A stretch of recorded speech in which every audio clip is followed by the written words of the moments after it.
जरा सोचिए, एक ऐसा इंसान जिसने अपनी जिंदगी में 10,000 से ज्यादा किताबें पढ़ी हों। 10,000 किताबें, ये तो बहुत बड़ा नंबर है। बिल्कुल। और सिर्फ किताबें नहीं, मतलब ओशो के 500 से ज्यादा प्रवचन सुने हों, क्वांटम फिजिक्स से लेकर चारों वेदों तक का बहुत ही गहराई से अध्ययन किया हो। बाप रे। हाँ, और हॉलीवुड की द मैट्रिक्स, जोकर या फिर जॉन विक जैसी कोई 500 फिल्में देख रखी हो, और 3,000 बॉलीवुड फिल्में भी। मतलब एक पूरी तरह से बौद्धिक इंसान जिसे हर चीज की जानकारी हो। बिल्कुल, एक ऐसा इंसान जिसकी बुद्धिमत्ता और कूटनीतिक तर्कों को देखकर उसके बचपन में उसके दोस्त उसे चाणक्य बुलाते थे। अच्छा, चाणक्य, ये तो बहुत बड़ी उपाधि है ना? तो मेरा सवाल ये है कि क्या कोई भी सोच सकता है कि इतना बड़ा विद्वान, इतना बड़ा बुद्धिजीवी इंसान किसी भयानक मानसिक शोषण का शिकार हो सकता है? सच कहूं तो ये जो विरोधाभास है ना, यही इस पूरी कहानी का सबसे डरावना पहलू है। इंसान अक्सर सोचता है कि उसका ज्ञान और उसका जो दर्शन शास्त्र है वो उसे दुनिया की हर क्रूरता से बचा लेगा। लेकिन ऐसा होता नहीं है। बिल्कुल नहीं होता। जब आपका सामना किसी ऐसे व्यक्ति से हो जो मनोविज्ञान के सबसे अंधेरे कोनों का इस्तेमाल करना जानता हो, तो सारा ज्ञान धरा का धरा रह जाता है। सही कहा। और आज की इस गहन चर्चा का केंद्र और हमारा मिशन यही विरोधाभास है। हमारे पास आज संजय सेठी नाम के एक व्यक्ति की निजी डायरी के कुछ बहुत ही विस्तृत अंश हैं। जी। और उनसे जुड़ी एक मनोवैज्ञानिक केस स्टडी भी है।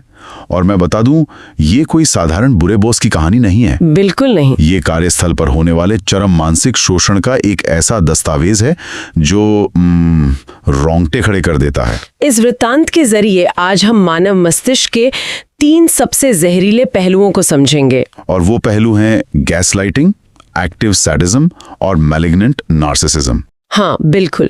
ये चर्चा हर उस इंसान के लिए एक चेतावनी है जो ये समझने की कोशिश कर रहा है कि बाहर से देवता दिखने वाले कुछ इंसान बंद दरवाजों के पीछे इतने क्रूर कैसे हो सकते हैं।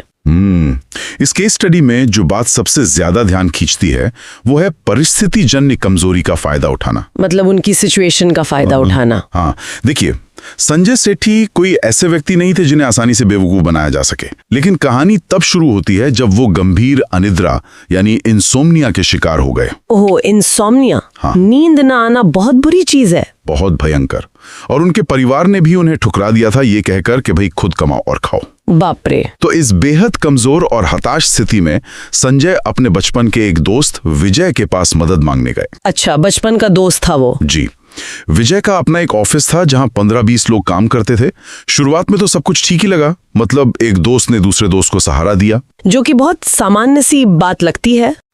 लेकिन फिर मानसिक प्रताड़ना का एक ऐसा अध्याय शुरू हुआ जिसकी हम कल्पना भी नहीं कर सकते। और पता है, इस प्रताड़ना की शुरुआत एक बहुत ही अजीब और चौंकाने वाली घटना से होती है। विजय ने संजय को ऑफिस के व्हाट्सएप ग्रुप में जोड़ा। और एक दिन संजय ने सुबह 8 बजे अपनी एक बहुत ही सामान्य सी फोटो उस ग्रुप में अपलोड की। और आप सोच भी नहीं सकते कि उस तथाकथित बचपन के दोस्त ने, उस बॉस ने उस फोटो के नीचे क्या कमेंट किया। उसने कुछ बहुत ही भद्दा लिखा होगा। उसने लिखा, गंदी नाली का कीड़ा। बाप रे, सबके सामने, ग्रुप में। हाँ। संजय अपनी डायरी में लिखते हैं कि ये पढ़कर उन्हें ऐसा लगा जैसे हार्ट अटैक आ गया हो। मतलब उनका पूरा शरीर सुन्न पड़ गया। जाहिर सी बात है, ये वही इंसान था जिसे बचपन में चाणक्य कहा जाता था। अब यहाँ मेरा एक बहुत बड़ा सवाल है। जी, पूछिए।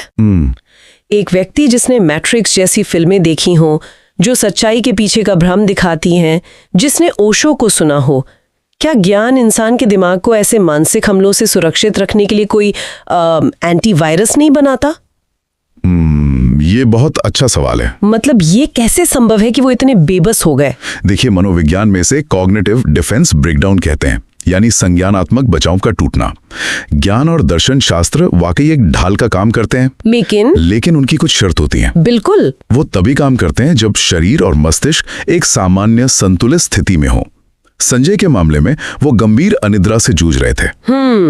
नींद पूरी नहीं हो रही थी उनकी। हाँ, विज्ञान बताता है कि लगातार नींद की कमी मस्तिष्क के हिप्पोकैम्पस और प्रीफ्रंटल कॉर्टेक्स को बहुत बुरी तरह प्रभावित करती है। और यही वो हिस्से हैं जो तर्क और इमोशंस को कंट्रोल करते हैं ना। एकदम सही। जब कोई इंसान शारीरिक और आर्थिक रूप से टूट चुका होता है और उसका अस्तित्व सिर्फ सर्वाइवल मोड में फंस जाता है, मतलब सिर्फ जिंदा रहने की जद्दोजहद में। हाँ, कि कल का दिन कैसे निकलेगा। बिल्कुल। तो दिमाग की सारी उच्च स्तरीय सोच बंद हो जाती है। शरीर का पूरा फोकस सिर्फ इस बात पर होता है कि अगला दिन कैसे कटेगा।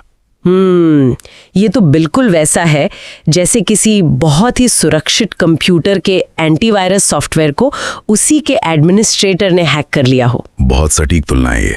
मतलब बाहर के वायरसों से तो सिस्टम बच सकता है, लेकिन जब अंदर का पावर सोर्स ही खत्म हो रहा हो तो कोई भी वायरस सिस्टम को तबाह कर सकता है। बिल्कुल। और इसके बाद जो हुआ वो उस वायरस का पहला असली वार था। गंदी नाली का कीड़ा लिखने के बाद बॉस ने जो किया वो मनोविज्ञान का एक क्लासिक हथियार है। क्या किया उसने? उसने उस मैसेज को तुरंत डिलीट कर दिया। अच्छा जी। 4 दिन तक संजय बहुत गहरे सदमे में रहे, और जब 4 दिन बाद उन्होंने हिम्मत जुटाकर अपने दोस्त से पूछा कि भाई तुमने ऐसा क्यों लिखा, तो बॉस ने साफ इनकार कर दिया। बाप रे, मुकर गया वो। हाँ, उसने बहुत ही ठंडेपन से कहा, मैंने तो ऐसा कुछ लिखा ही नहीं, क्या सबूत है तुम्हारे पास? इसे ही गैस लाइटिंग कहते हैं ना। जी, मनोविज्ञान की भाषा में ये गैस लाइटिंग का एकदम क्लासिक उदाहरण है। वैसे गैस लाइटिंग तो आजकल एक बहुत ही आम शब्द हो गया, सब इस्तेमाल करते हैं, लेकिन इस घटना में ये कैसे काम कर रहा था? मतलब क्या इसका उद्देश्य सिर्फ एक झूठ बोलना था? नहीं, गैस लाइटिंग का उद्देश्य सिर्फ झूठ बोलना या खुद को बचाना नहीं होता। इसका असली लक्ष्य होता है पीड़ित को उसकी ही वास्तविकता पर शक करने के लिए मजबूर कर देना। अच्छा, मतलब वो खुद पर ही डाउट करने लगे। बिल्कुल। बॉस बहुत अच्छी तरह जानता था कि उसने क्या लिखा है।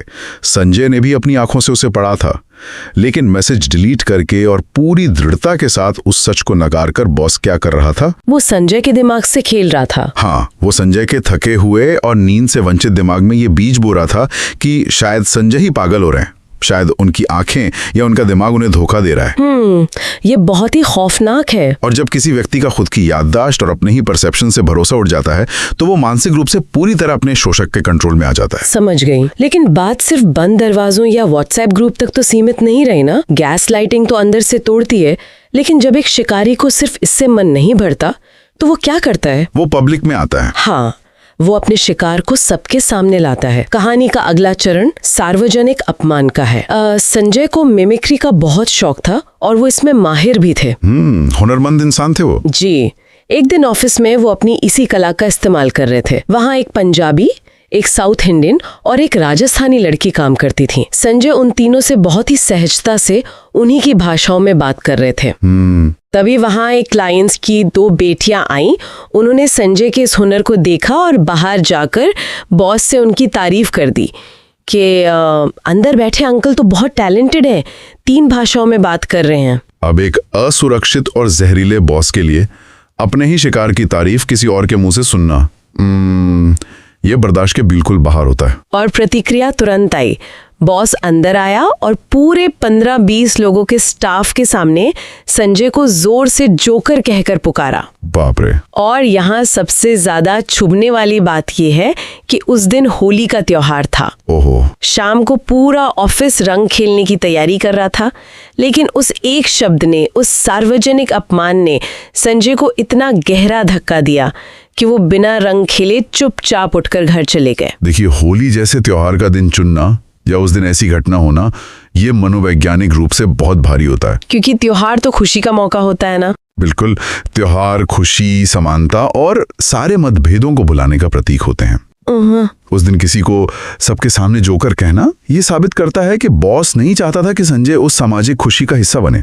वो ने अकेला करना चाहता था। हाँ, वो ने ये महसूस कराना चाहता था कि इस पूरे समूह में उनकी कोई इज्जत नहीं है, उनकी कोई जगह नहीं है। और ये अपमान यही नहीं रुका। मतलब इसके बाद तो जैसे रोजमर्रा की जिंदगी को ही एक प्रताड़ना शिविर बना दिया गया। और क्या क्या हुआ? भीषण गर्मी का मौसम था। संजय ऑफिस में काम करने बैठे थे, एसी पहले से चल रहा था। तभी बॉस आता है और सबके सामने चिल्लाते हुए कहता है, क्या तेरे घर में एसी लगा है जो तूने यहाँ आकर एसी चालू किया है और मुफ्त की हवा खा रहा है? हद है। और बात सिर्फ ऑफिस तक सीमित नहीं थी। जब भी बॉस संजय को किसी काम से बाजार ले जाता तो किसी जूस के ठेले वाले के सामने या किसी भी अजनबी दुकानदार के सामने संजय का मजाक उड़ाना शुरू कर देता। ठेले वाले के सामने? हाँ, वो उस ठेले वाले को भी अपनी बातों में शामिल कर लेता। यही नहीं, उसने संजय नाम के ही अपने एक अन्य दोस्त को ऑफिस बुलाना शुरू कर दिया।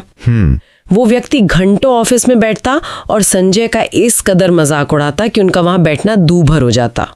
अब यहाँ मुझे एक बात खटकती है। क्या बात? अक्सर हम देखते हैं कि ऑफिस की राजनीति में लोग एक दूसरे को नीचा दिखाते हैं, लेकिन ये कुछ अलग लग रहा है।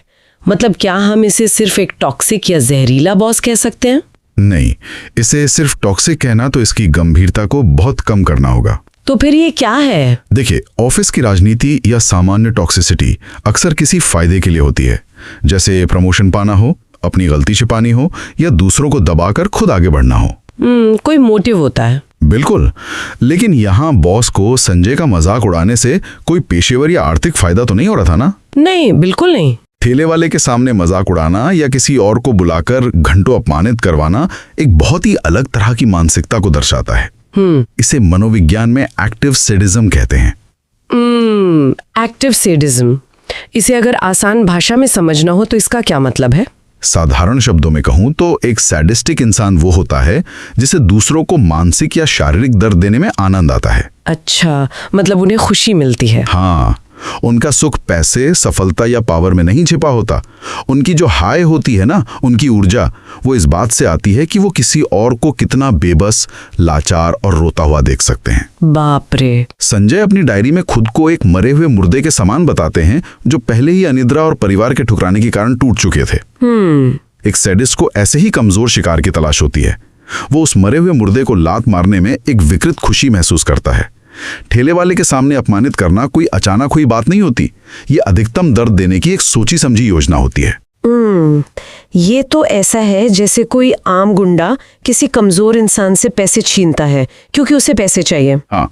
लेकिन एक सैडिस्ट पैसे इसलिए छीनता है क्योंकि वो उस कमजोर इंसान को रोते हुए देखना चाहता है। मतलब उसे पैसे से ज्यादा उस इंसान के आंसुओं में दिलचस्पी है। एकदम सटीक उदाहरण है। सैडिस्ट के लिए पीड़ा ही उसका असली पुरस्कार है। अब यहाँ से कहानी का वो हिस्सा शुरू होता है जो सच में सबसे ज्यादा परेशान करने वाला है और जो इस पूरे मनोवैज्ञानिक खेल को इसके चरम बिंदु तक ले जाता है। हमने देखा कि बॉस ने संजय के आत्मविश्वास और उनके सम्मान को कैसे तोड़ा, लेकिन इसके बाद उसने संजय के पेशे और उनके अस्तित्व के मूल आधार पर ही वार कर दिया। कैसे? संजय ग्राफिक डिजाइनिंग में बहुत माहिर थे। वो पहले अपनी खुद की प्रिंटिंग प्रेस भी चला चुके थे, लेकिन ऑफिस में उन्हें कोई काम नहीं दिया जाता था। अच्छा, खाली बैठाए रखते थे। हाँ, वो 2-2 घंटे बॉस और उसके भाई के सामने गिड़गिड़ाते थे कि उन्हें कुछ काम दे दिया जाए, लेकिन उन्हें बस खाली बैठाए रखा जाता। देखिए, किसी ऐसे इंसान को काम ना देना जो काम करना चाहता है और काम जानता है, ये उसे महसूस कराने का एक तरीका है कि दुनिया को तुम्हारी कोई जरूरत नहीं है। और विडंबना देखिए, बॉस ने संजय को काम न देकर ऑफिस के चपरासी और मजदूरों के बच्चों को ग्राफिक डिजाइनिंग का काम सौंप दिया। क्या? हाँ, उन बच्चों को इस काम का ककहरा भी नहीं आता था। बॉस ने अपना समय लगाकर उन अकुशल लोगों को काम सिखाया और उनकी तनख्वाह 8-10 हजार से बढ़ाकर 20-25 हजार रुपए महीना कर दी। यहाँ स्थिति बहुत ही असामान्य और विरोधाभासी हो जाती है। बिल्कुल, मैं इसी बात पर आपका ध्यान खींचना चाह रही थी। आमतौर पर व्यापार की दुनिया का नियम क्या है? यही कि कम पैसे में ज्यादा काम हो। हाँ, बुरे बॉस हमेशा पैसा बचाने की कोशिश करते हैं। वो हुनरमंद लोगों का शोषण करते हैं ताकि कम से कम पैसे में काम निकाल सकें। लेकिन यहाँ तो बॉस ने अपना आर्थिक नुकसान उठाया। सही बात है। उसने अकुशल लोगों को ज्यादा पैसे दिए और संजय, जो पहले से काम जानता था, उसे 2 महीने के लिए सिर्फ 7,000 रुपए दिए और फिर वो भी बंद कर दिए। अंत में बिना एक पैसा दिए उसे ऑफिस से निकाल दिया। तो इसका मतलब है कि यहाँ मुख्य लक्ष्य पैसा बचाना या कंपनी का फायदा कराना था ही नहीं, बल्कि संजय की आत्मा को पूरी तरह से कुचलना था, है ना? बिल्कुल। और यही वो बिंदु है जहां ये केस स्टडी मनोविज्ञान के सबसे जटिल हिस्से को छूती है। आपने बहुत सही पकड़ा कि यहाँ कोई भी आर्थिक तर्क काम नहीं कर रहा है। यहाँ हमें नार्सिसिज्म और सैडिज्म के बीच का जो फर्क है ना, वो समझना होगा और ये देखना होगा कि जब ये दोनों मिलते हैं तो क्या भयंकर रूप लेते हैं। तो क्या फर्क है इनमें? एक सामान्य नार्सिसिस्ट या आत्ममुग्ध व्यक्ति सिर्फ अपनी श्रेष्ठता साबित करने के लिए दूसरों को नीचा दिखाता है। उसमें सहानुभूति यानी एम्पैथी की कमी होती है। उसे कोई फर्क नहीं पड़ता कि सामने वाले को कितनी चोट लग रही है। अच्छा, तो क्या हम कह सकते हैं कि एक सैडिस्ट दरअसल एक ऐसा इंसान है जो दूसरे की भावनाओं को पढ़ तो सकता है, क्योंकि बिना पढ़े वो सही जगह वार कैसे करेगा? बिल्कुल। लेकिन उसे उस दर्द से कोई तकलीफ नहीं होती, बल्कि खुशी मिलती है। यही तो सबसे बड़ा अंतर है। एक सैडिस्ट में कॉग्निटिव एम्पैथी होती है। वो बहुत अच्छे से जानता है कि किस बात से सामने वाले को सबसे ज्यादा दर्द होगा। बाप रे। और जब नार्सिसिज्म की श्रेष्ठता की भावना और सैडिज्म की दर्द देने की इच्छा, ये दोनों आपस में मिल जाते हैं, तो उसे मनोविज्ञान में मैलिग्नेंट नार्सिसिज्म कहा जाता है। Malignant narcissism. जी, ये एक बहुत ही खतरनाक स्थिति है। बॉस अपना पैसा खर्च करके अकुशल लोगों को तरक्की देकर संजय को सिर्फ नीचा नहीं दिखा रहा था, वो असल में एक मनोवैज्ञानिक हत्या कर रहा था। मनोवैज्ञानिक हत्या? हाँ, वो संजय के दिमाग में ये बात हमेशा के लिए उकेर देना चाहता था कि तुम इस दुनिया में बिल्कुल बेकार हो। तुम एक गली के कुत्ते के समान हो जिसे हर हाल में मेरे ही टुकड़ों पर पलना होगा। और पता है, एक इंसान के साथ ऑफिस में चाय पीते वक्त भी भेदभाव करना, मतलब सबके लिए चाय मंगाना लेकिन संजय के लिए नहीं मंगाना, जो ठीक सामने बैठा है, ये सब उसी मनोवैज्ञानिक हत्या का हिस्सा था। जी हाँ, जब किसी इंसान को उसके काम से, उसके वाजिब पैसों से और एक इंसान होने के बुनियादी सम्मान से ही वंचित कर दिया जाता है, तो उसे अस्तित्व के सबसे निचले और अंधेरे स्तर पर धकेल दिया जाता है। बॉस बस ये साबित कर रहा था कि संजय की कोई कीमत नहीं है। तो इस इतने बड़े और भयानक मनोवैज्ञानिक खेल का नतीजा क्या निकला? क्या हुआ उनके साथ? आज संजय किस स्थिति में है? जो जानकारी हमारे पास है उसके अनुसार इन लगातार आघातों ने संजय की अनिद्रा की बीमारी को इतना भयंकर रूप दे दिया कि आज जून 2026 तक वो पिछले 6-7 सालों से पूरी तरह बेरोजगार हैं। बहुत दुखद है ये। वो घर की चारदीवारी में कैद हैं और एक गहरी उदासी में अपना जीवन बिता रहे हैं। डायरी के पन्नों में उनका कहना है कि वो महज एक जिंदा लाश बन चुके हैं। देखिए, इतने लंबे समय तक सहे गए क्रूर मानसिक आघात का ये एक बहुत ही स्वाभाविक लेकिन बेहद दुखद परिणाम है। जब किसी इंसान के अस्तित्व को रोज इतनी बेरहमी से नकारा जाए ना, तो मस्तिष्क खुद को पूरी तरह शट डाउन कर लेता है। लेकिन यहाँ एक बार फिर संजय का वो दर्शन शास्त्र और उनका 10,000 किताबों का ज्ञान सामने आता है। वो कैसे?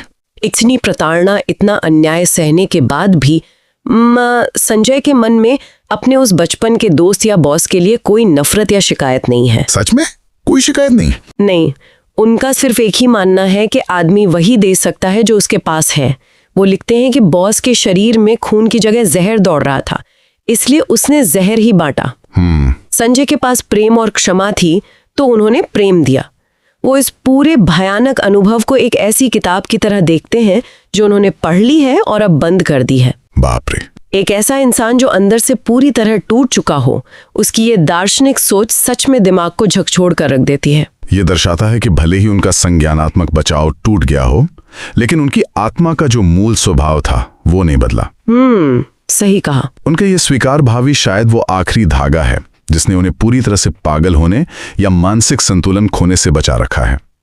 अगर हम इस पूरी कहानी का मनोवैज्ञानिक सार निकालें, तो यहाँ स्विस मनोवैज्ञानिक कार्ल जंग के पर्सोना सिद्धांत का जिक्र करना अनिवार्य हो जाता है।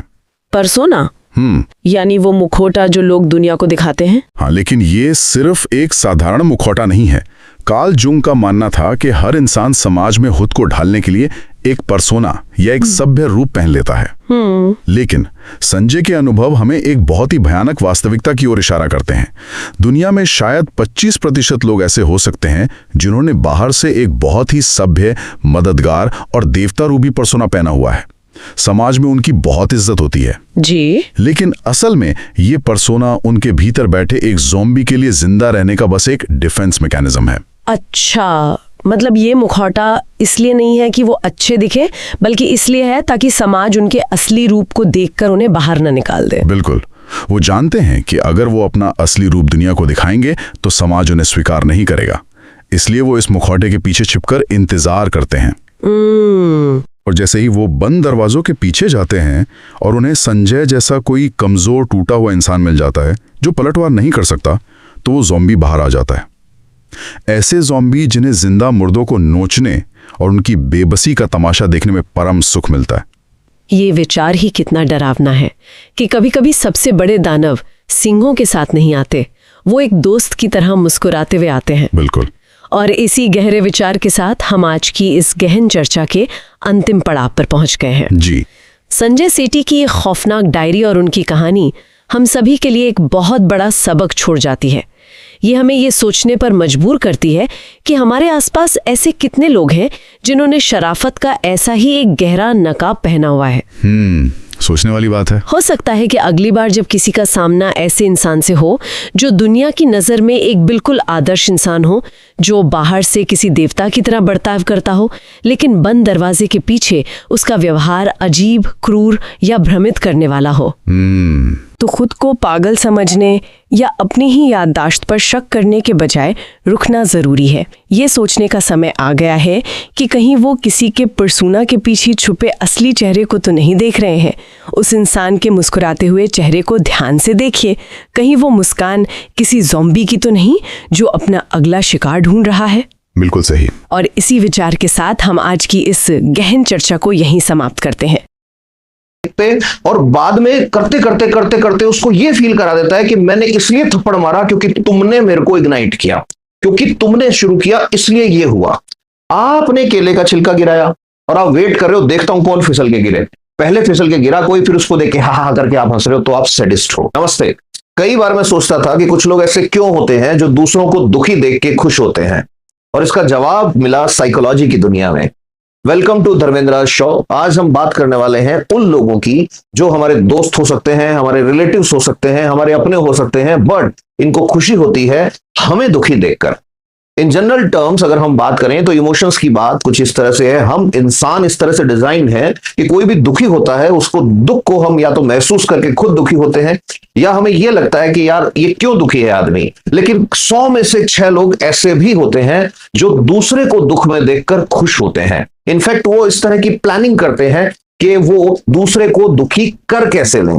तो साइकोलॉजी की कुछ रिसर्च पेपर्स को जब खंगाला तो इस तरह की पर्सनैलिटीज जो हैं इनके बारे में कई बातें पता लगी। तो मुझे सबसे पहले लगा, मैंने कहा आपसे शेयर करता हूं। तो अगले कुछ मिनट्स में हम देखेंगे, समझेंगे कि ये किस तरह के लोग होते हैं, इन्हें पहचाने कैसे, और ये भी देखेंगे कि इनसे बचे कैसे। तो सबसे पहले मैं बता दूं, इनको कहते हैं सैडिस्टिक पर्सनैलिटी।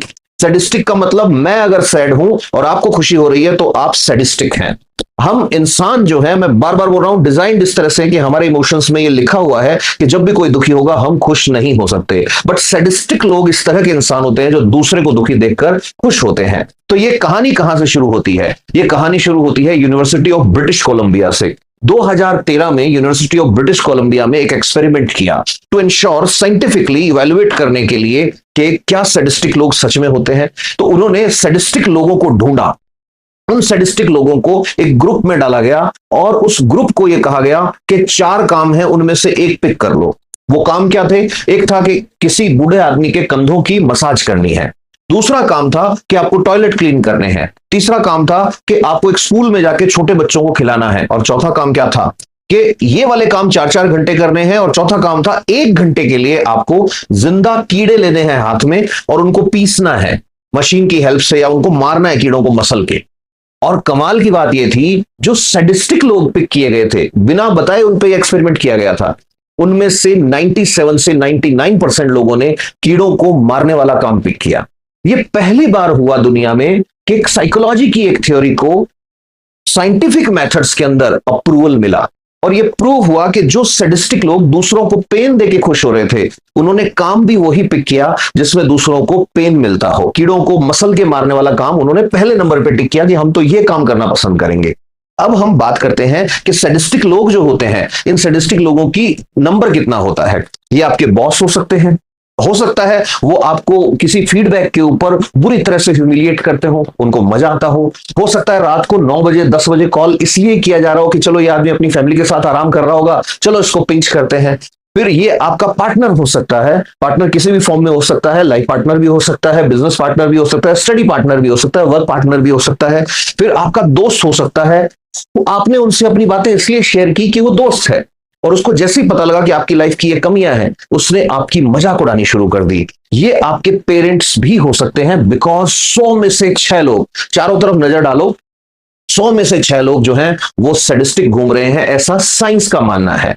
और अगर दिमाग में आगे मैं जो सिम्टम्स बताऊंगा उनको देख के क्लिक हो तो ये मत बताना कि कौन है, लेकिन है ना एक कोई इमोजी जरूर बनाना हो जिससे पता लगे कमेंट्स में कि कितने लोग जो हैं इस तरह के लोगों को देख चुके हैं। आज अपन इवेलुएट करेंगे रियल लाइफ में, बड़े लेवल पे डेटा कलेक्शन होगा एक तरह से कि हाँ मैं जानता हूं सैडिस्टिक लोगों को, ठीक है। फिर उसके बाद इसमें एक लाइन आती है कि monsters don't look like monsters, they look normal. ये वो लोग हैं जो दिखने में एकदम हमारे जैसे ही लगेंगे बट रियल में ये मॉन्स्टर होते हैं। मॉन्स्टर मतलब राक्षस की जैसी इनकी प्रवृत्ति होती है। फिर डॉक्टर डेलरॉय पॉलहस जो थे उन्होंने 2013 में अलग अलग तरह की पर्सनैलिटीज को स्टडी किया और उन्होंने बताया कि 4 तरह के लोग जो होते हैं उनको डार्क साइकोलॉजी की पर्सनैलिटीज कहा। इन 4 में से 3 को आप खूब आजकल इंस्टाग्राम की रील्स में देखते हैं, जिनमें से एक आते हैं नार्सिसिस्ट। नार्सिसिस्ट वो होते हैं जिनको लगता है आई एम द ग्रेटेस्ट, कि मैं जो करता हूं वैसा कोई कर ही नहीं सकता। नार्सिसिस्ट आदमी अपनी बड़ाई सुन के बड़ा खुश होता है, ना सुनने की आदत नार्सिसिस्ट आदमी को नहीं होती, और ऐसे लोग अगर बॉस बन जाएं तो इनसे टॉक्सिक कोई हो नहीं सकता, क्योंकि ये सुनना चाहते हैं कि इनसे बढ़िया धरती पे कोई नहीं है। इनको अगर आप पॉजिटिव फीडबैक देंगे, इनको अगर आप ये बोलेंगे कि आप यहां गलत कर रहे हो, इनको अगर आप असली बात बताएंगे तो हो सकता है ये आपके दुश्मन बन जाए। ये नार्सिसिस्ट जो है इसको डार्क पर्सनैलिटी नंबर 1 कहा जाता है। फिर डार्क पर्सनैलिटी नंबर 2 आते हैं मैकियावेली के प्रिंसिपल्स पे जो काम करते हैं। मैकियावेली का प्रिंसिपल क्या कहता है? लोगों को यूज करो, अपनी ऐसी प्ले करो। आजकल आपने देखा होगा इंस्टाग्राम पे बहुत रील्स आती हैं कि लोगों को यूज कैसे करना है, कैसे 100% लोगों से आप आगे निकल सकते हो। ये मैं बता दूं, ये जो मैकियावेलियन प्रिंसिपल पे जो लोग चलते हैं वो इंसानियत नहीं है। वो आप अपने ब्रेन को एक वेपन की तरह यूज कर रहे हो, अपने इमोशंस को, लोगों के इमोशंस से खेल रहे हो, तो होगा क्या, फ्यूचर में आप भी दुखी रहने वाले हो। फिर तीसरे नंबर पे आते हैं साइकोपैथ। साइकोपैथ जो होता है उसको कोई फर्क नहीं पड़ता कि आपकी क्या फीलिंग्स हैं, उसके दिमाग में एक बटन दबा हुआ है, उसको जो करना है वो करेगा। इन तीनों की बातें इंस्टाग्राम पे खूब देखी होंगी आपने। चौथे नंबर पे डार्क टेट्राड में यानी डार्क 4 में एक आता है सैडिस्टिक। सैडिस्टिक या सैडिज्म का मतलब क्या होता है कि I will enjoy your pain, कि तुम जब परेशान होगे तो मेरे को मजा आएगा। ये होते हैं सैडिस्टिक लोग। तो अब बिना टाइम खराब किए अपन देखते हैं कि जो सैडिस्टिक है, ये सैडिज्म जो है ये कहां से आया। तो जर्मन में एक टर्म है, ये जो जर्मन टर्म है स्कॉड्रनफर्ट, ये टर्म क्या कहती है? ये टर्म कहती है कि कोई आदमी, अब यहां इंपॉर्टेंट चीज है कि आप कहोगे सर मैं भी कई बार हंसा हूं, कोई आदमी जो है केले के छिलके में फिसल के गिर गया तो मैं हंसा हूं, कई बार मेरे को हंसी आ जाती है, तो क्या मैं सैडिस्ट हूं? नहीं। अब ध्यान से सुनना, सैडिज्म जो है वो क्या कहता है? सैडिज्म कहता है कि एक्टिव सैडिज्म होना चाहिए, मतलब आपने प्लानिंग करके किसी को दुख में फंसाया। एक बॉस है जो पहले प्लानिंग करता है कि मैं ये काम इसको दूंगा, इससे ये होगा नहीं, फिर ये आदमी परेशान होगा, फिर मैं क्या करूंगा, फिर मैं इस आदमी को टॉर्चर करूंगा, वो है सैडिज्म। उसके बजाय जिसकी बात मैं कर रहा हूं, जो हर आदमी के पास होता है, क्योंकि इसमें जर्मन टर्म है तो इसका प्रोनाउंसिएशन मेरे को नहीं पता जर्मनी में कैसे होता है, ये कहती है कि ये सैडिज्म नहीं है, ये कैसे है कि निष्क्रिय आनंद। निष्क्रिय आनंद मतलब आपका कोई रोल नहीं था, केले का छिलका पड़ा था, कोई फिसल के गिर गया, आपको हंसी आ गई, चलता है। आपने केले का छिलका गिराया और आप वेट कर रहे हो देखता हूं कौन फिसल के गिरे, पहले फिसल के गिरा कोई, फिर उसको देखे हा हा करके आप हंस रहे हो, तो आप सैडिस्ट हो। तो मतलब क्या है यहां पे? सबसे पहले तो जज करने से पहले याद रखना कि कौन सा आदमी जानबूझ के इस तरह की प्लानिंग्स करता है कि दूसरे आदमी को दुखी किया जाए और फिर उसके दुख को देखकर खुश हुआ जाए, वो होता है सैडिस्ट। तो ये जो सैडिज्म जो होता है, सैडिस्ट लोगों के लिए कहा जाता है कि इनका एक पैटर्न होता है। पैटर्न मतलब इनका एक काम चलता है। तो वो पैटर्न क्या होता है? उस पैटर्न में सबसे पहले ये लोग प्लान करते हैं। वो जो प्लान करते हैं, उस प्लान की वजह से दूसरा आदमी जो है वो सैड हो जाता है, और जब वो सैड हो जाता है तो इनको मजा आता है, उसके अंदर इनको आनंद आता है, और ये एक पैटर्न चलता रहता है। तो जब भी कभी सैडिस्ट जो होगा वो प्लान करके आपको परेशान करेगा। एक आध बार कोई आदमी जो है वो आप पे गुस्सा हो गया, या एक आध बार किसी ने आपकी दुख में हंस गया या आपकी मजाक उड़ा दी, तो ऐसा नहीं कि उसको आप सैडिस्ट डिक्लेयर कर दो। अब अपन चलते हैं सबसे इंपॉर्टेंट चीज पे कि 3 ऐसे साइन हैं, 3 ऐसे आइडेंटिटी मार्क्स हैं जिनको देख के आप पहचान सकते हो कि सैडिस्ट कौन है। सबसे पहला है स्माइल मिसमैच। स्माइल मिसमैच क्या होता है? बहुत इंपॉर्टेंट चीज है। स्माइल मिसमैच की कॉन्सेप्ट ये कहता है कि जब भी आप कोई बुरी न्यूज, कोई ऐसी खबर किसी के साथ शेयर करते हो जो सैड करने वाली है, दुख करने वाली है, दुख देने वाली है, तो जो सैडिस्ट होगा उसमें और नॉर्मल बंदे में एक फर्क होगा। वो फर्क क्या होगा? वो फर्क ये होगा कि जब भी कभी आम आदमी को पता लगेगा कि ये बुरी खबर है, जॉब चली गई, पापा बीमार हैं, तो कोई भी नॉर्मल इंसान है उसका चेहरा जो है कंसर्न हो जाएगा। कंसर्न होगा तो उसकी आईब्रो हो सकता है नीचे चले जाए, उसका मुंह जो है थोड़ा सा खुल जाए, अरे क्या बात कर रहा है। लेकिन जो सैडिस्ट होगा उसके चेहरे पे शुरू में खबर सुनते ही एक माइक्रो सेकंड के लिए एक चमक आएगी, एक फ्लैश आएगा, होठ जो है उसके यहां से कोने से ऊपर उठेंगे, ऐसा हल्के से, आंखें जो है चमक जाएंगी एक बार, और फिर उसको याद आएगा अरे नहीं, फिर वो मास्क लगाएगा एकदम से। तो मतलब किसी की मौत की खबर सुनी और एक सेकंड के लिए आंखें चमकी और मुंह ऐसे हुआ ऐसे, तो इसका मतलब हो सकता है वो आदमी क्या था, सैडिस्ट था। इस पे काम किया था डॉक्टर पॉल एकमैन ने। डॉक्टर पॉल एकमैन जो थे, इन्होंने लाई टू मी जो शो था, उस शो का इंस्पिरेशन इन्हीं से आया था। उन्होंने कहा था कि ये जो है ये इमोशंस को लीक हो जाने की घटना है। ये तो सैडिस्ट जो है वो पता नहीं लगने देना चाहता, बट उसके सबकॉन्शियस ब्रेन को पता है कि भाई ये न्यूज जो है बुरी नजर दूसरे की है, ये मैं इंतजार कर रहा था, ठीक है। तो ये पहला है, इसको कहते हैं स्माइल मिसमैच। दूसरे नंबर पे आता है द टारगेटेड जोक। ये बहुत इंपॉर्टेंट है, स्पेशली गर्ल्स इस बात को सुने ध्यान से। अगर वो किसी सैडिस्टिक पार्टनर के साथ हैं तो कैसे पैटर्न को फाइंड आउट कर सकते हैं। टारगेटेड जोक क्या होगा कि वो जो है सबसे पहले आपकी इनसिक्योरिटी जो है उसको फैच करेगा सैडिस्टिक आदमी। इनसिक्योरिटी मतलब ह्यूमर जो होता है, हंसी मजाक जो होता है, उसको वेपन बना लेता है, हथियार बना लेता है। रैंडम जोक्स नहीं होते, उनके जोक्स जो होते हैं वो एक तरह के सर्जिकल स्ट्राइक होते हैं। एग्जैक्टली आपकी इनसिक्योरिटी को हिट करेगा और उस बात की बात करेगा जो तुमने उस पर भरोसा करके उसको बताई थी। तुमने कभी शेयर किया था जैसे कि तुमको अपनी हाइट पे कॉम्प्लेक्स है, तुमको ये लगता है कि तुम्हारी हाइट छोटी है, तो हो सकता है वो अकेले में कुछ नहीं बोले बट गैदरिंग में तुमको कहे ओए छोटू। अब वो जो है तुमने बताया कि भाई मैं हर्ट हो रही हूं इससे, या मुझे अच्छा नहीं लगता छोटू या मोटू बोलते हो सबके सामने, पर वो उस टाइम रिएक्ट इस तरह से करेगा कि आप जो है ओवर सेंसिटिव हो जाओगे। ये जो होता है इसको कहते हैं DARVO मेथड। ये जो DARVO मेथड है ये एक तरह का एक वो चलता है, एक पैटर्न चलता है, इसकी अभी हम बात करेंगे इस पैटर्न की। फिर तीसरे नंबर पे आता है the vulnerability strike. The vulnerability strike जो है ये बहुत ही इंपॉर्टेंट चीज है। ये जो है ये आप कभी टेस्ट करके देखना है, जो मैं बता रहा हूं टारगेटेड जोक वाला। एक बार किसी को ये कह के देखो कि आप ये जो बार बार जोक करते हो ये मुझे हर्ट करता है, मेरे को अच्छा लगता है, मुझे दुख होता है आप जब ऐसे करते हो। नॉर्मल दोस्तों का रुक जाएगा, सैडिस्टिक जो होगा उसकी फ्रीक्वेंसी बढ़ जाएगी क्योंकि तुम्हारा पेन उसके लिए कंफर्ट है। तीसरा साइन जो है ये सबसे स्कैरी साइन है, सबसे डराने वाली चीज है। ये क्या है? ये hit at the weakest moment. Sadistic जो होगा या सैडिस्ट जो होगा वो तुम्हारे कमजोर मोमेंट्स का इंतजार करेगा। जैसे तुम्हारा ब्रेकअप हुआ है, अब ब्रेकअप वाले टाइम ही तुम्हारे एक्स की शादी की न्यूज तुमको शेयर कर रहा है, दूसरे लोग हो सकता है इंतजार कर रहे हो, तुम इंटरव्यू के अंदर सेलेक्ट नहीं हुए और वो तुम्हारे कजन के प्रमोशन की उसी टाइम बात कर रहा है। टाइमिंग एकदम परफेक्ट रहेगी। इनको फाइंड आउट करने का तरीका यही है कि ये उसी टाइम बात करेंगे तुम्हें दुखी करने वाली जिस टाइम तुम ऑलरेडी ब्रोकन हो। अब यहां पे 1 मिनट रुकना, पॉज करो, वीडियो को पॉज करके सोचो। ये 3 सिम्टम है, 3 में से 2 भी अगर तुमने कहीं पे देखे हो तो याद रखो तुम विक्टिम हो उस आदमी के सैडिस्टिक बिहेवियर के, उस आदमी की सैडिस्टिक पर्सनैलिटी के। अगर दिमाग में कोई इस तरह का आया है तो कमेंट्स के अंदर वाई लिख देना, और अगर इच्छा हो कि yes I want to share my incident तो इंसिडेंट शेयर करना। अब सबसे इंपॉर्टेंट चीज जो है, अगला हिस्सा जो है वो और भी क्रिटिकल है, उसको ध्यान से देखना। मैंने अभी बताया था ना कि भाई स्टडी हुई थी इनके ऊपर 2013 के अंदर। ये जो थे स्टडी करने वाले जो थे वो थे एरिन बकलस और उनकी टीम थी। इन्होंने 71 लोग बुलाए थे। इन 71 लोगों से इन्होंने काम बताया था। मैंने बताया था 4 काम इनको बताए कि तुमको शोल्डर की मसाज करनी है, तुमको ये करना है, ये करना है, कीड़े पीसने हैं। तो उन्होंने कीड़ों को मारने वाली चीज एकदम से पिक करी, उनको ये काम इंजॉयबल लगा, तो उस टाइम ये चीज प्रूव हो गई थी। अब उसके बाद और स्टडीज हुई। बकल्स जो थे इन्होंने ही 2014 में और स्टडी करी। उस स्टडी के अंदर इन्होंने ये देखा कि इंटरनेट पे जो लोग ट्रोलिंग करते हैं, इंटरनेट पे जो लोग ट्रोलिंग करते हैं उनका अगर सर्वे किया जाए, ट्विटर पे जो गालियां दे रहे हैं उनका अगर सर्वे किया जाए, तो ये पाया गया कि वो भी ज्यादातर वो लोग हैं जो इस पर्सनैलिटी वाले हैं। तो मतलब अगर कोई बैठ के गालियां दे रहा है तुम्हारी रील पे, या बिना मतलब के तुमको बुरा भला कहे जा रहा है, कुछ भी कमेंट किए जा रहा है, तो जरूरी नहीं है कि वो बोर हो रहा हो, वो एंजॉय कर रहा है। और ये याद रखना ये उनके साथ ज्यादा होगा जो उनको रिप्लाई देंगे।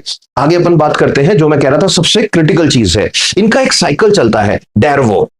डैरवो क्या होता है? इंपॉर्टेंट चीज है, याद रखना। अगर कोई सैडिस्टिक बंदा तुम्हारी लाइफ में है तो उससे बचने के लिए क्या करना है। तो डैरवो इन लोगों का हथियार होता है। डैरवो क्या है? एक पैटर्न है। डैरवो में डी का मतलब है डिनाइल। डिनाइल का मतलब बाद में जब तुम उनको ये बोलोगे कि तुमने मेरे को वहां पे ये बोला था, नहीं नहीं मैंने नहीं बोला था, और अगर तुम रिकॉर्डिंग दिखा रहे हो या तुम कह रहे हो बोला था यार 10 लोग वहां पे थे, तो हो सकता है ये कहे नहीं मेरा पर्पज ये नहीं था तुम्हें हर्ट करना, बट मैं बोल रहा हूं नोटिस करना बार बार वो तुम्हारी इनसिक्योरिटीज को, तुमने कोई सीक्रेट शेयर किया है उसको, या तुम किसी चीज को लेके ब्रोकन हो, उस टाइम ही वो तुम्हें पिंच करेंगे। ये होता है डिनाइल। फिर दूसरे नंबर पे ए इज व्हाट? अटैक। अटैक का मतलब कि जितना भी तुम इफेक्ट होते जाओगे, ये इनके अटैक जो है वो इंक्रीज होते जाएंगे और सेंसिटिव बनाते जाएंगे तुमको। R is what? रिवर्सल। अब ध्यान से सुनना, रिवर्सल का मतलब क्या होगा कि ये सैडिस्टिक आदमी जो है ये इस पर्सनैलिटी को, या एक नॉर्मल आदमी जो है इसको परेशान कर रहा है और परेशान करते करते ये डिक्लेयर कर देता है कि ये मैं ऐसा इसलिए कर रहा हूं कि तुम ये कर रहे हो। इसको ऐसे समझो कि एक आदमी अपनी वाइफ पे हाथ उठाता है अपनी वाइफ पे, और बाद में करते उसको ये फील करा देता है कि मैंने इसलिए थप्पड़ मारा क्योंकि तुमने मेरे को इग्नाइट किया, क्योंकि तुमने शुरू किया इसलिए ये हुआ। तो ये जो है ये आर वाला साइन है, ये रेड सिग्नल होता जाता है। डी से शुरू होगा, डी इज डिनायल, मना कर देना। ए इज अटैक, कि आपको और सेंसिटिव चीज पे ही अटैक करेगा। और आर इज व्हाट? रिवर्सल, कि तुम वो प्रॉब्लम की जड़, मेरे समस्या नहीं है तुम्हारे है, और उस आदमी का कॉन्फिडेंस खत्म कर देता है। और फिर उसके बाद विक्टिम रिवर्सल का मतलब क्या होगा? जिसकी पिटाई हो रही है, जिसकी इंसल्ट हो रही है, जो ताने सुन रही है या सुन रहा है, उसको ये फील होने लग जाए कि मैं ही गुनहगार हूं। ये है विक्टिम रिवर्सल। मतलब उस आदमी ने इतना जबरदस्त गेम खेला कि इसको ये फील करा दिया कि तेरी वजह से ये झगड़ा हो रहा है, you are the responsible person, you are the reason for this. अब अपन आगे बढ़ते हैं और अगली चीज देखते हैं कि इनके ब्रेन को जब स्टडी किया तो पता लगा कि भैया इनके तो ब्रेन में ही लोचा है। अब ध्यान से सुनना, मैं बार बार बोलता हूं कि जब भी कभी ब्रेन की स्टडी करते हैं तो साइंटिस्ट क्या देखते हैं? साइंटिस्ट ये देखते हैं कि कोई स्टिमुलाई जब जाता है, स्टिमुलाई का मतलब कोई चीज होती है, तो उसका इंपैक्ट क्या होता है ब्रेन पे, इफेक्ट क्या होता है ब्रेन के ऊपर। तो जब ये स्टडी किया गया तो पता लगा एक गजब की चीज कि ये लोग जब किसी को इंसल्ट करते हैं, जब किसी को ह्यूमिलिएट करते हैं वर्बल वे में, वर्बल मतलब बोल करके कर रहे हैं, या फिर एग्रेशन या कंट्रोल करने की कोशिश करते हैं, ऐसे पकड़ के झिंझोड़ दिया, ये कर दिया, चिल्ला दिया, ये कर दिया, या फिर दूसरे को दुखी होते हुए देखते हैं, तो इन चीजों से इनका जो ब्रेन होता है उनका रिवॉर्ड सिस्टम एक्टिवेट होता है। क्या होता है रिवॉर्ड सिस्टम? मुझे जब कोई मेरा स्टूडेंट मैसेज करता है कि सर आपने अच्छा पढ़ाया, सर मेरा सिलेक्शन हो गया, सर मुझे बहुत अच्छा लगा, या हैप्पी टीचर्स डे पे मैसेज आता है बच्चों के, मेरा रिवॉर्ड सिस्टम एक्टिवेट होता है, आई फील गुड। आप लोगों के कमेंट जब आते हैं कि सर मजा आ गया, मैंने ये नोट्स बनाए, मैंने मेहनत की और उसका रिजल्ट पॉजिटिव मिल गया, तो मेरे ब्रेन में एक सिस्टम एक्टिवेट होगा जिसको रिवॉर्ड बिहेवियर कहते हैं। मेरे को खुशी होगी, यार मजे आ गए। इन लोगों में खुशी कब होती है? जब तुम इंसल्टेड फील करोगे, जब तुम ब्रोकन फील करोगे, जब तुम रोओगे, जब तुम चिल्लाओगे, और जब लास्ट में इनका जो DAR मैंने बताया ना अभी, रिवर्सल वाला जो साइकिल है, विक्टिम ही रिवर्स हो जाएगा, तब इनके चेहरे पर स्माइल देखना। तुम लास्ट में सॉरी इन्हें बोलना था, तुमसे सॉरी बुलवा के बात खत्म करेंगे। ये होता है सैडिस्टिक पर्सनैलिटी जो होती है। ये भाई बहन किसी भी फॉर्म में हो सकता है, इनका काम है तुमको दुखी देख के खुश होना। फिर उसके बाद अच्छा एक और बात याद रखना, इसमें साइकोलॉजी ये कहती है, साइंटिस्ट जो है वो ये कहते हैं कि दुनिया में सबसे क्रूअल पर्सन जो होगा वो नहीं होगा जो तुमको हथियार से मारेगा, जान से मारेगा। सबसे क्रूअल वो होगा जो सैडिज्म बिहेवियर कैरी करेगा और मैकियावेलियन प्रिंसिपल पे चलेगा। मैकियावेलियन मतलब तुम्हें यूज करेगा, वो तुमको पता ही नहीं लगेगा तुम यूज हो रहे हो, और सैडिज्म भी है। तो ऐसा कहा जाता है कि ये सबसे बड़ा रेड फ्लैग होता है किसी भी रिलेशनशिप में। अगर किसी ऐसे आदमी के साथ तुम ट्रैप हो गए हो, मेल हो, फीमेल हो, भाई हो, बहन हो, मम्मी हो, पापा हो, कोई भी हो, it is the biggest red flag. अब एक क्वेश्चन आता है कि सर शादी हो गई, अब क्या करें? मेरे तो पापा ही ऐसे हैं, मेरी तो मम्मी ऐसी है, मेरी तो बेटी ऐसी है, मेरी तो बहन ऐसी है, व्हाट आई कैन डू? तो जितना मुझे साइकोलॉजी के रिसर्च पेपर्स में मिला उसके बेसिस पे कुछ कंटेंट मैंने यंगस्टर्स के लिए रेडी किया है, जो बहुत इंपॉर्टेंट चीज है। आपको 4 रूल जो है वो लिख लेने हैं अगर कोई भी सैडिज्म वाली पर्सनैलिटी आपके चारों तरफ है तो। सबसे पहला रोल है जो है वो है ग्रे रॉकिंग। ग्रे रॉकिंग क्या होता है? ग्रे रॉकिंग का मतलब है पहचान लिया कि ये करता है, उस पर रिएक्शन देना बंद कर दो। वो क्यों कर रहा है? क्योंकि उसको मजे आ रहे हैं तुम्हें दुखी देख के, तुम रिएक्शन देना बंद कर दो। जैसे जैसे तुम रिएक्शन देना बंद करोगे तुम उसके लिए बोरिंग होते जाओगे। जैसे तुम बोरिंग होगे उसका जो ब्रेन है उसके ब्रेन में रिवॉर्ड साइन जो है वो रिसीव नहीं होगा। वो रिसीव नहीं होगा तो वो क्या करेगा? वो सर्च करेगा न्यू विक्टिम। तो तुमने देखा है घरों के अंदर भी अगर कोई सैडिज्म वाली पर्सनैलिटी है तो वो उसी को ज्यादा तंग करते हैं जो ज्यादा सेंसिटिव होता है। फिर उसके बाद दूसरे नंबर पर नो शेयरिंग। लॉक लगा लो अपनी फीलिंग्स पे। तुमको अपनी इनसिक्योरिटीज, तुमको अपने इवेंट्स, तुमको अपनी लाइफ के पर्सनल इंसिडेंट उससे शेयर ही नहीं करने हैं। भले वो कुछ भी कहे तुम्हारे पैरों में पड़ जाए, तुमको शेयर ही नहीं करने हैं। बिकॉज जब जब तुमने शेयर किया वो तुम्हारे ही अगेंस्ट वेपन बन गए। ये दूसरा रूल है। पहला ग्रे रॉकिंग, दूसरा नो शेयरिंग, तीसरा डॉक्यूमेंटेशन। डॉक्यूमेंटेशन क्या होता है कि जो हुआ उस चीज के नोट्स बनाने शुरू करो। अब आप कहोगे सर ये बातें नोट्स बनाने की होती है? यस, बिकॉज मैंने बोला तुमको दूसरी या तीसरी स्लाइड में एक पैटर्न होता है। वो पैटर्न अगर आ रहा है तो इसका मतलब तुमको वहां से भागना है, तुमको वहां से बचना है, तुमको खुद को डिफेंड करना है। चौथे नंबर पे एग्जिट। एग्जिट क्या होता है? अगर डॉक्यूमेंट्स ये बोल रहे हैं कि कंफर्मेशन है कि ये सैडिज्म है, यहाँ पे सैडिस्टिक पर्सनैलिटी है, इसका काम ही ये है दूसरों को दुखी करना और खुद मजे करना, तो हो सके तो वहां से एग्जिट मार लो। अब एग्जिट किस बात पे मार लो? जैसे ही बात शुरू हो बिना एक्सप्लेनेशन दिए वहां से छोड़ दो। अगर काम कर रहे हो तो आज ही दूसरी नौकरी ढूंढना शुरू कर दो, दूसरे आदमी के पास चले जाओ वहां से। हो सकता है आपकी लाइफ में, अगर हम बात करें पूरा साइकोलॉजी के डेटा की, कि भाई 100 में से 6 जो है वो सैडिस्टिक पर्सनैलिटी होते हैं। तो अगर 100 में से 6 सैडिस्ट होते हैं तो हमारे चारों तरफ अगर हम मैथ्स लगाएं तो अप्रोक्सीमेटली 30 लोग तो हमारे क्लोज लूप में होते हैं। तो 100 में से 6 हैं तो 30 में से 1 से 2 तो पक्का हो सकते हैं। तो आप उनको चेंज नहीं कर सकते, बट आप खुद को प्रोटेक्ट कर सकते हैं। इसलिए अपने आप को जो है अवेयर रखिए।